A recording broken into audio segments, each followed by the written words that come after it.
Welcome back student. Last video में हमने बात की थी कि किस तरीके से एक बैक्टीरिया के अंदर न्यूट्रिशन होता है। अब हम बात करने वाले हैं रिप्रोडक्शन की, यानी how does the reproduction take place in the case of bacteria. It means I am talking about the monera, यानी मोनेरा में रिप्रोडक्शन किस हिसाब से होता है समझते हैं। अगर हम बात करें रिप्रोडक्शन इन बैक्टीरिया की, तो हमें ये दो पार्ट में डिवाइड होता हुआ दिखेगा। एक नॉर्मल सी बात है एसेक्सुअल, और दूसरा जो होगा उसको हम लोग नाम देंगे सेक्सुअल। यानी बैक्टीरिया के केस में दो तरीके से रिप्रोडक्शन हो सकता है, एसेक्सुअल और सेक्सुअल। यानी जहाँ दोनों पेरेंट्स इन्वॉल्व हो रहे होंगे, दो लोग इन्वॉल्व हो रहे होंगे, वो सेक्सुअल होगा। जहाँ एक लोग इन्वॉल्व हो रहे होंगे वो एसेक्सुअल। एसेक्सुअल में कई केसेस होते हैं। सबसे पहला केस तो ये हो रहा है कि अगर कंडीशन फेवरेबल है, फेवरेबल मतलब जैसा बैक्टीरिया को चाहिए वैसी कंडीशन है, तब बैक्टीरिया करेगा बाइनरी फिजन। बाइनरी फिजन कैसे करेगा बैक्टीरिया बाइनरी फिजन? सपोज कर लेते हैं कि ये एक बैक्टीरिया है और हम जानते हैं कि बैक्टीरिया के पास न्यूक्लियस नहीं होता। इंस्टेड ऑफ दैट हम यहाँ पर बात कर ले रहे हैं उसके जेनेटिक मटेरियल की, दैट इज डीएनए। यानी सबसे पहले क्या होगा, ये जो डीएनए है वो डिवाइड होके दो बनेगा। इसको हम कहेंगे डीएनए रेप्लिकेशन। यानी डीएनए जो है वो रेप्लिकेशन होगा, रेप्लिकेट होके दो बनेगा और ये दो डीएनए हो जाएगा। फिर इसका हो जाएगा साइटोकाइनेसिस, और तब ये क्या हो जाएगा, दो अलग अलग बैक्टीरिया बनके तैयार। लेकिन ये सिर्फ तब होता है जब उसको फेवरेबल कंडीशन मिलती है। सपोज कर लीजिए कि अगर बैक्टीरिया के पास फेवरेबल कंडीशन नहीं है, वो अनफेवरेबल कंडीशन में है, अनफेवरेबल कंडीशन, तब ऐसे केस में स्पोर फॉर्मेशन होता है। स्पोर फॉर्मेशन यानी इन the case of unfavourable condition bacteria जो होता है वो हमेशा स्पोर फॉर्मेशन करता है। उसको हम कहते हैं एंडोस्पोर। यानी जो स्पोर बनेंगे वो अंदर की ओर बनते हैं।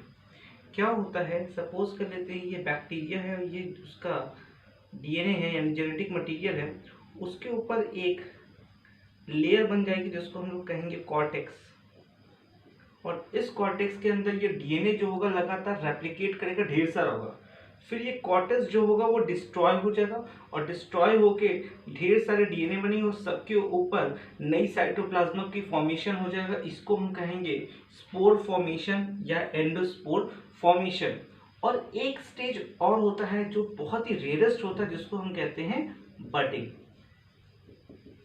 यानी अगर हमसे जनरली कोई पूछे कि बैक्टीरिया में कौन कौन से केसेस हो सकते हैं, तो हम बता सकते हैं बैक्टीरिया में एसेक्सुअल में फेवरेबल कंडीशन है, अनफेवरेबल। फेवरेबल कंडीशन होगा तो बाइनरी फिजन, अनफेवरेबल कंडीशन में स्पोर फॉर्मेशन, वो भी एंडोस्पोर, और बहुत ही रेयरेस्ट में क्या हो सकता है, बडिंग हो सकता है। अब हम लोग बात करने वाले हैं सेक्सुअल की, यानी how does the sexual reproduction take place in the case of bacteria. इसमें जो हमें सबसे पहली चीज समझना है कि यहाँ पर होता क्या है। यहाँ दो ऑर्गेनिज्म से ज़्यादा हम ये समझेंगे क्योंकि इनके पास सेक्स ऑर्गन नहीं है। तो इसमें होता क्या है, जो जेनेटिक मटेरियल है यानी डीएनए, वो जेनेटिक मटेरियल क्या होता है, एक्सचेंज होता है। यानी in case of reproduction, sexual reproduction in the case of bacteria, what happens, genetic material get exchange. Genetic material जो होते हैं वो क्या होते हैं, एक्सचेंज। इसमें सबसे पहला चीज होता है वो होता है transformation. Transformation, this was explained by a scientist Griffith. ये चीज किसने बताई थी, ग्रिफ्ट ने, जिसमें बोला गया a bacteria can transform the genetic material of another bacteria. यानी एक बैक्टीरिया दूसरे बैक्टीरिया के जेनेटिक मटेरियल को ट्रांसफॉर्म कर सकता है। तो इसको हम लोग कहते हैं transformation, which comes under the category of sexual reproduction. एक और होता है, उसको हम कहते हैं ट्रांसडक्शन।